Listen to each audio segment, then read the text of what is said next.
आतंकवाद को जन्म देना और फिर उसे पालना पोसना पाकिस्तान के भविष्य को बर्बाद करने का वो प्लान था जिसे अतीत में सीमा विस्तार के लिए बनाया गया था।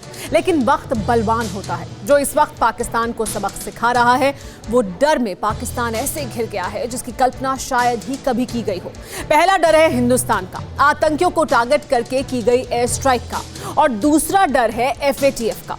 इसीलिए पाकिस्तान ने आतंक के आकाओं को बंकर में पहुंचा दिया है। लेकिन ये जानकारी मिली है कैसे, इस रिपोर्ट में देखिए।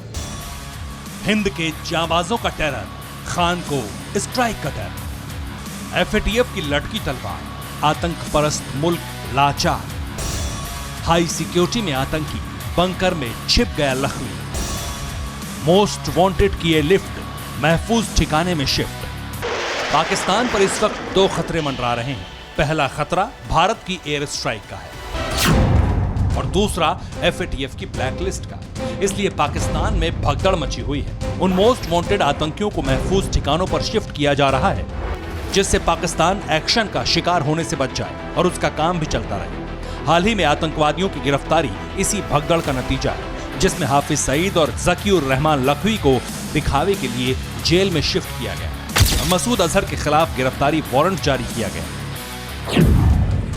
लेकिन सबसे बड़ा खुलासा यह है कि पाकिस्तान की आतंक परस्त सरकार ने आतंकवाद के खिलाफ एक्शन नहीं लिया, बल्कि इन आतंकवादियों को खुफिया बंकर में शिफ्ट किया गया है। वो ठिकाना जहां से आतंकी गतिविधियां चलती रहेंगी और पाकिस्तान दुनिया की आंखों में धूल झोंकता रहेगा। और इसका खुलासा हुआ है भारत के मोस्ट वांटेड दाऊद इब्राहिम के बचाव के लिए बनाए गए रास्ते से। दाऊद ने अपने परिवार को पाकिस्तान से बाहर भेज दिया है। सबसे आखिर में बेटे और छोटे भाई के बच्चों को भेजा गया। इसके बाद दाऊद इब्राहिम खुद अंडरग्राउंड हुआ। लेकिन यह मुमकिन कैसे हुआ? इस प्लान को पाकिस्तान की सरकार और दाऊद ने मिलकर कब बनाया और प्लान का एग्जीक्यूशन कैसे हुआ वो भी जान लीजिए। पाकिस्तान सरकार ने दाऊद को FATF का डर बताया। गिरफ्तारी के बाद खुफिया बंकर में शिफ्ट होने को कहा। दाऊद ने खाते सीज होने के डर से प्लान में बदलाव किया।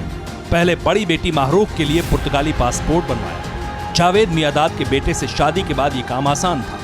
इसके बाद बाकी सदस्यों को रिश्तेदार के पास भेज दिया।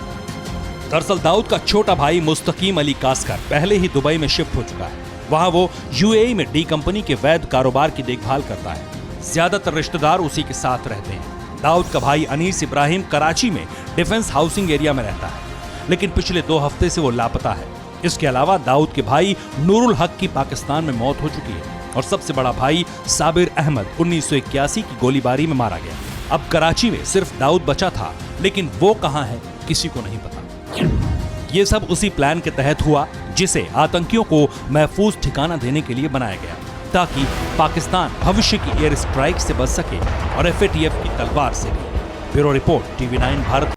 परवाह देश की, सोमवार से शुक्रवार रात 10 बजे TV9 भारतवर्ष पर।